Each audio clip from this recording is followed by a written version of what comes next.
Des maisons traditionnelles à Loukou ont fait peau neuve dans le bourg de Loka.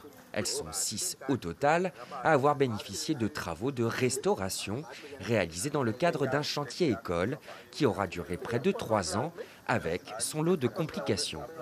C'était le bois qui n'était pas bien fait, c'était le bois qui était fait à la main.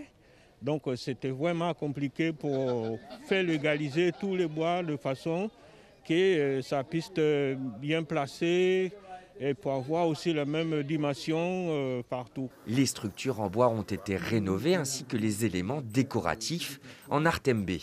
Tout ce travail est mené par la mairie de Papaichton et le parc amazonien afin de valoriser le patrimoine historique et culturel de la commune. Si on n'avait pas fait le nécessaire, si vous regardez au niveau des maisons, il y avait déjà eu des modifications. Ils ont changé les feuilles de wai en tôle. Donc si on n'avait pas stoppé l'hémorragie, dans 10 ans, on n'allait avoir que du béton. Et non, ce n'est pas ce que nous voulons.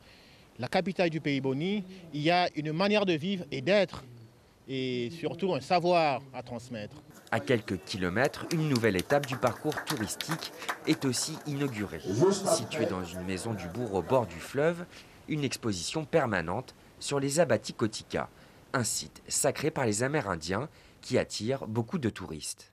Le siège de l'Office du tourisme intercommunal devrait se situer donc à Maripasoula, de manière à pouvoir développer d'un bout à l'autre du Maroni ces bureaux d'information touristique qui permettront vraiment la promotion touristique de l'ouest de la Guyane par le biais de cette compétence qui est portée par la CCOG. Avec ces différentes inaugurations, la commune de Papaichton étend son parcours touristique pour devenir un lieu incontournable du territoire guyanais et mettre en avant le patrimoine boni.